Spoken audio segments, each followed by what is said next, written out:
దేవునికి ప్రియమైన వారులారా, ఉదయకాలపు గెచ్చమనే వాగ్దానపు ఆశీర్వాదపు సన్నిధిలో మనం సమకూడుతూ ఉన్నాము. ఉదయకాలం దేవుడు మనల్ని ప్రేమించి మరొక సమయాన్నే మరొక తరుణాన్ని దేవుడు అనుగ్రహించాడు. రాత్రి మీరందరూ కూడా ప్రార్థన చేసుకొని పడున్నారు. రాత్రి కాలం మీరు ప్రార్థన ఏమైతే మరి చేసుకొని రాత్రి పడుకున్నారో, ఉదయకాలమున దేవుడు సజీవులుగా మనల్ని కాపాడి భద్రపరిచి ఈ సన్నిధిని మరొక దినాన్ని దేవుడు అనుగ్రహించాడు. ఈ యొక్క సన్నిధి, ఈ యొక్క వర్తమానాలు మీకు, మీ కుటుంబాలకు, సంఘాలకు మేలుకరంగా, దీవెనకరంగా ఉన్నాయని మేము భావిస్తూ ఉన్నాం. మీ కొరకు మేము ప్రార్థన చేస్తూ ఉన్నాం. మీరే స్థలములో పడకల మీద ఉన్నారో, మీరున్న స్థలములో మీరు ఈ మాటలు విని మ్రోకరించి నమ్మి విశ్వాసం ఉంచండి.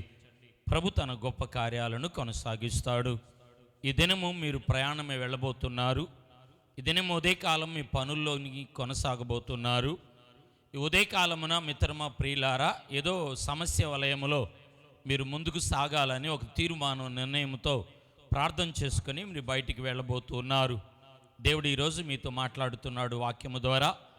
మిమ్మల్ని ఆయన మీ వాగ్దానాలను, మీ కార్యాలను నెరవేర్చి ఆయన నడిపించే దేవుడై ఉన్నాడు. రండి, ఈ దినము ఉదయకాలము ఈ గెచ్చమని వాగ్దాన ఆశీర్వాదపు సందేశాలలో దేవుడు ఏమి వర్తమానం ద్వారా మాట్లాడి మనల్ని ఆదరించబోతున్నాడో బైబిల్లో ధ్యానిద్దాం. మత్తయి సువార్తలో 9వ అధ్యాయము 36వ వాక్య భాగములో ఇలాగ రాయబడుతున్నది.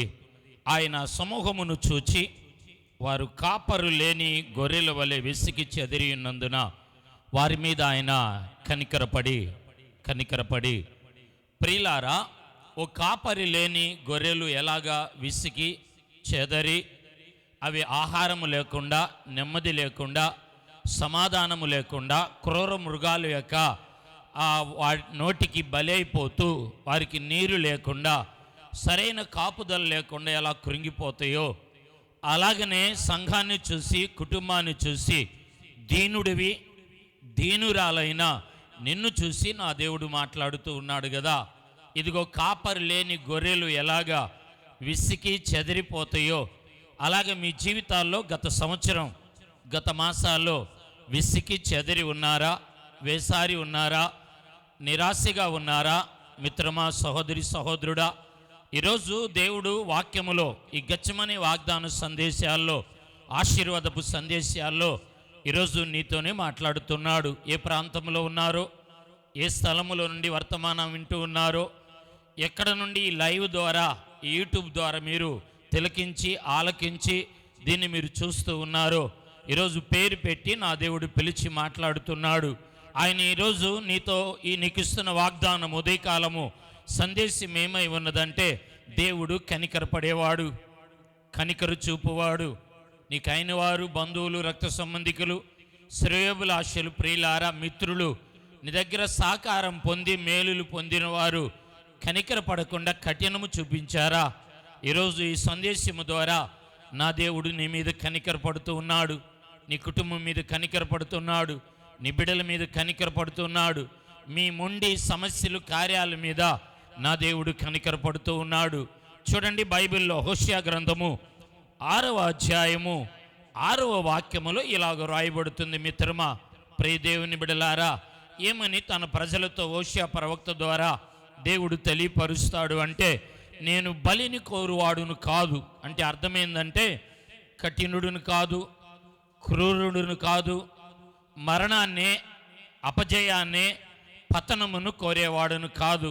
ప్రియులారా, మన దేవుడు మరణమును, పతనమును, బలిని ఆయన కోరడు. ఆయన ప్రేమ కలిగిన వాడు, సాత్వికుడు, కరుణావాచ్య కలిగిన దేవుడై ఉన్నాడు.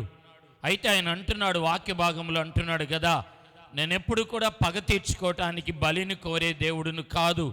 ప్రభు అయిన యేసు మన కొరకు ఆయన ఆకాశానికి భూమికి మధ్యలో 3 మ్రేకుల మీద ఆయన వ్రేలాడాడు.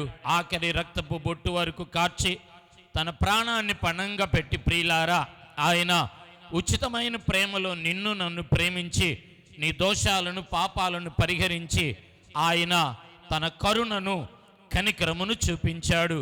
ప్రియ దేవుని బిడలారా, దేవుని వాక్యములో మనం చూస్తూ ఉన్నాం కదా, బైబిల్ గ్రంథములో ఆయన బలిని కోరేవాడు కాదు, ఆయన కనికరమునే కోరుతూ ఉన్నాడు.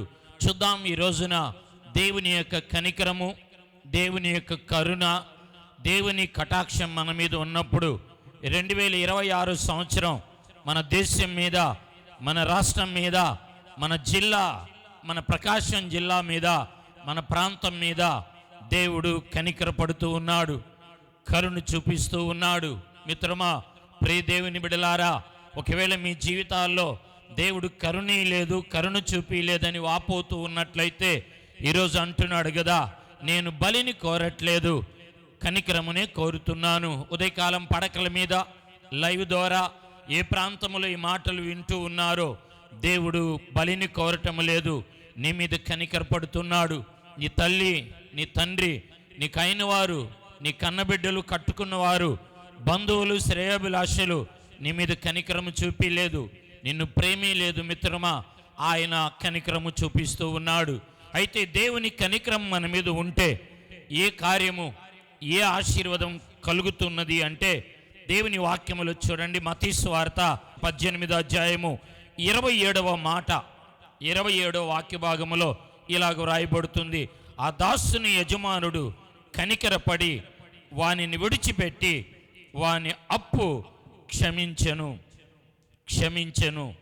ప్రియులారా, దేవుడు తన కరుణ మన మీద చూపించినప్పుడు, తాను మన మీద కనికరపడినప్పుడు, దేవుని కనికరానికి మనం పాత్రులమైనప్పుడు ప్రభు అయిన యేసుక్రీస్తు వారు చేసే కార్యం ఏమై ఉన్నదంటే, ఆ యజమానుడి దగ్గర ఆ దాసుడు ఏమయ్యాడంటే సాగిలపడి నమస్కరించాడు. అయ్యా, నేను తట్టుకోలేను, అప్పు తీర్చలేను, వడ్డీలు ఎక్కువైపోతున్నాయి, రుణాలు ఎక్కువైపోతున్నాయి, బిడ్డలు చదువులు వెనకబడ్డాయి, వ్యాపారంలో నష్టం ఉంది, నా జీవితంలో కృంగిపోయాను, నేను ఇక అప్పు కట్టలేనని అతడు సాగిలిపడి నమస్కరించినప్పుడు ఆ యజమానుడు ఏమవుతున్నాడంటే అతని అప్పు క్షమింపబడింది. ఉదయకాలపు గెచ్చమనే వాగ్దాన సందేశాలలో ఈరోజు దేవుడు మాట్లాడి మీకు ఇస్తున్న వాగ్దానము ఏమై ఉన్నది అంటే, మిత్రమా, ప్రియ దేవుని బిడలారా, దేవుడు మీ మీద కనికరపడితే, కరుణ చూపిస్తే ఆయన అప్పుని క్షమిస్తాడు. నీ అప్పు క్షమించబడుతుంది. నీ అప్పుని, నీ రుణాన్ని అనేక సంవత్సరాలైనా క్షమింపబడలేదా? అప్పు క్షమింపబడటము అంటే అర్థం ఏమై ఉన్నదంటే, ప్రియులారా, మిత్రమా, బ్యాంకులో మీ అప్పు ఎక్కువైంది, మీరు ఇండిపెండెంట్గా వారి దగ్గర వీరి దగ్గర తీసుకున్న అప్పులు ఎక్కువైనాయి. ఒకవేళ చేబదులు తీసుకున్నాయి, వస్తువులు పెట్టినాయి, మీ జీవితాల్లో అప్పులు ఎక్కువై ఉన్నట్లయితే అప్పు క్షమింపబడిద్ది అంటే క్షమాపణలోనే 3 కార్యాలు ఉన్నాయి. రండి దేవుని వాక్యములో ఈరోజు మీ డౌట్ని క్లియర్ చేసి నా దేవుడు చేసే కార్యాన్ని ఈరోజు నేను మీకు జ్ఞాపకం చేస్తాను. ప్రియులారా, ద్వితోపదేశకాండములో 28వ అధ్యాయాన్ని మనం చదువుకున్నప్పుడు 28లో 12వ వచనములో ప్రియులారా ఒక మాటను మనం చదువుకుంటున్నాం కదా, నీవు చేయి కార్యం అంతటిని ఆశీర్వదించుటకు ఆకాశమును తన మంచి ధననిధిని తెరుచును, నీవు అనేక జనములకు అప్పు ఇచ్చేదవు కానీ అప్పు చేయవు అన్నాడు. అంటే ఇక నుంచి ఇప్పటి వరకు అప్పు క్షమింపబడిందంటే అప్పు చేయవు. ఒకటే గుర్తుపెట్టుకోండి, ఇక నుంచి మీరు అప్పు చేయరు. ప్రియులారా, అప్పు చేశారు ఇప్పటి వరకు. ఏ పని చేసినా, ఏ పని పూనుకున్నా అప్పు చేసే పూనుకున్నారు. ఇక నుంచి దేవుడు అప్పు చేయరు మీరు.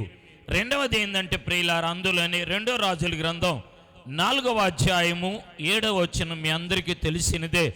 ప్రవక్త దగ్గరికి ఆ శిష్యుని భార్య వెళ్ళినప్పుడు విధవరాలు అంటున్నాడు, నూనె కుండలన్నీ నింపబడిన తర్వాత సేవకుడు చెప్పినట్లుగా తాను చేసినప్పుడు ఆ సేవకుడు నోట నుండి వచ్చే వాగ్దానపు వచనం ఏమై ఉన్నదంటే, నీ వెళ్ళి నూనెను అమ్మి అప్పు తీర్చి మిగిలిన దానిలో నీవు నీ పిల్లలు బ్రతుకుడి అన్నాడు. స్తోత్రం, హల్లెలూయా, ఆమేన్, హల్లెలూయా.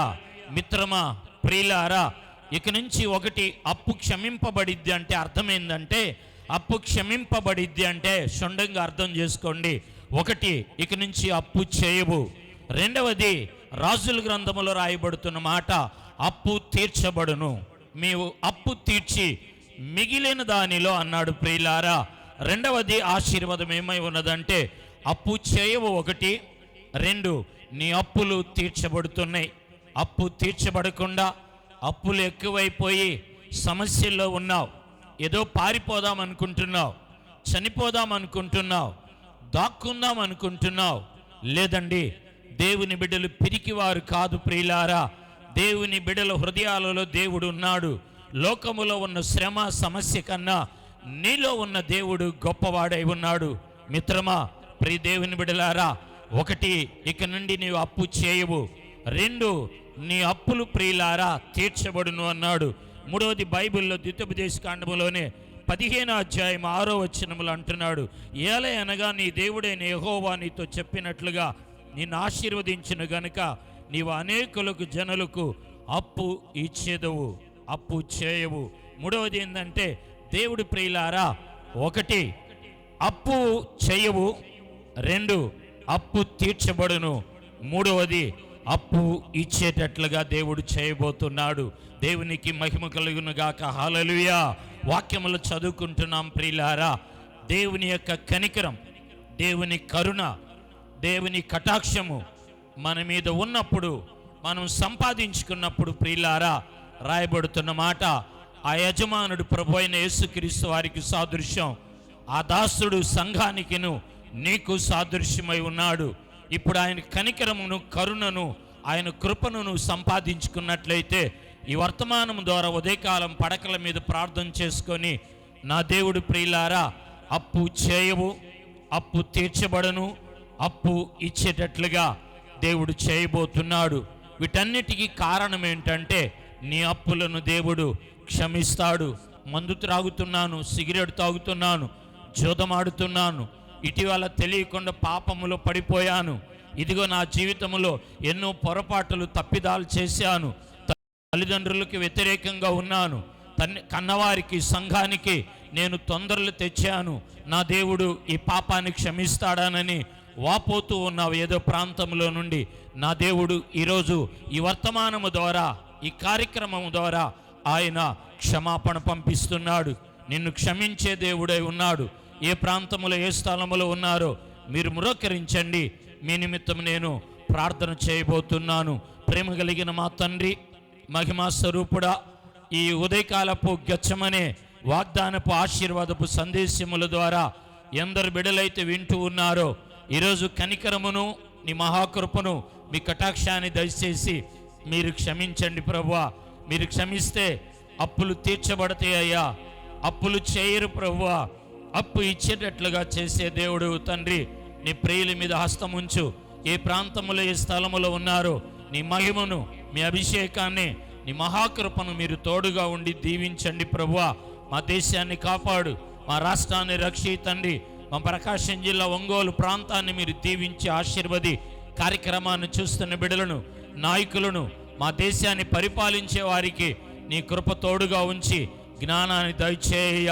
సరిహద్దుల్లో సమాధానమే, నెమ్మదిని తోడుగా ఉంచి ఈ కార్యక్రమాలు సంఘానికి, సమాజానికి మేలుకరంగా, దీవెనకరంగా నడిపించి మీరే ఆశీర్వదీయమని యేసు నామమున ప్రార్థించి అడిగి పొంది ఉన్నాము తండ్రి. ఆమేన్. God bless you. దేవుడు మిమ్మల్ని దీవించునుగాక. రేపు ఉదయ కాలం కలుసుకుందాం.